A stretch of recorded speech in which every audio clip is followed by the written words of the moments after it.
If you have an idea that you genuinely think is good, don't let some idiot talk you out of it.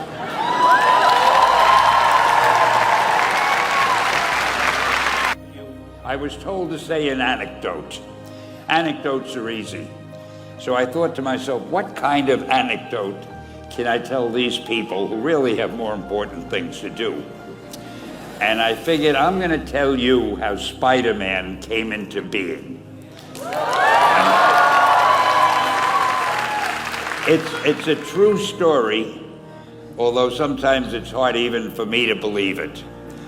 But we had already done the Fantastic Four and I think maybe the X-Men, I can't remember the order, but my publisher came to me and he said, Stan, I want you to come up with another superhero. So I said, okay, and I went home, and when my publisher said do something, I'd better do it because I wanted to keep my job. I thought, what can I come up with now? And the most important thing in a superhero at first is the superpower.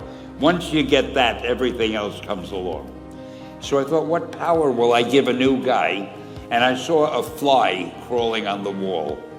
And I said, hey, if I could get a superhero that could stick to walls and crawl on them, man, that would be cool. And I thought that was good. Now I needed a name. So I said, well, let's see, Fly Man, Mosquito Man.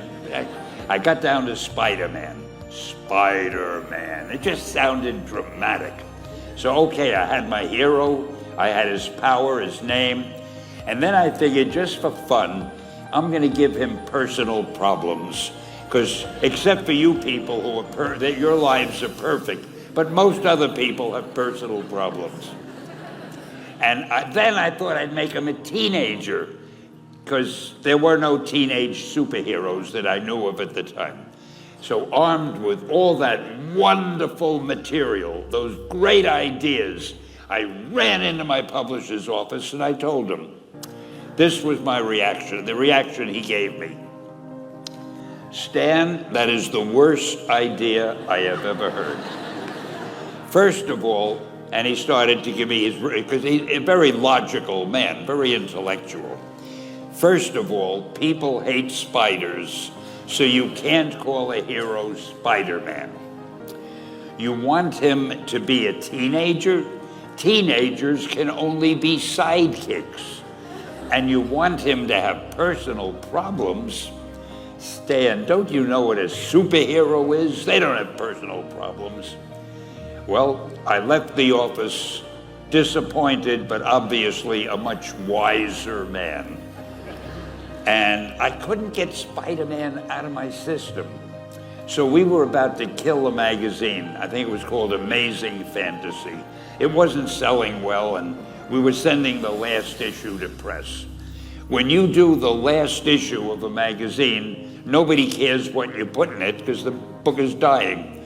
Just to get it out of my system, I put Spider-Man in Amazing Fantasy, feature him on the cover, forgot about it.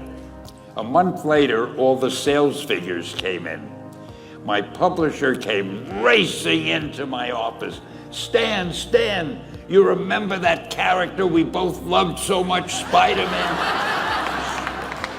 He said, let's do him as a series. Now, why am I telling you this? Besides the fact that I have to kill a little time. If you have an idea that you genuinely think is good, don't let some idiot talk you out of it.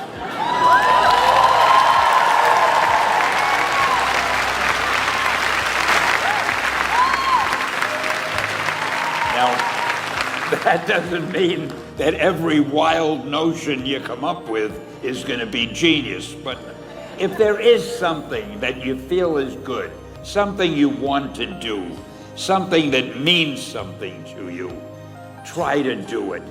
Because I think you can only do your best work if you're doing what you want to do, and if you're doing it the way you think it should be done, and if you can take pride in it after you've done it, no matter what it is. If you can look at it and say, I did that, and I think it's pretty damn good. That's a great feeling. So don't let idiots talk you out of something that you think is good.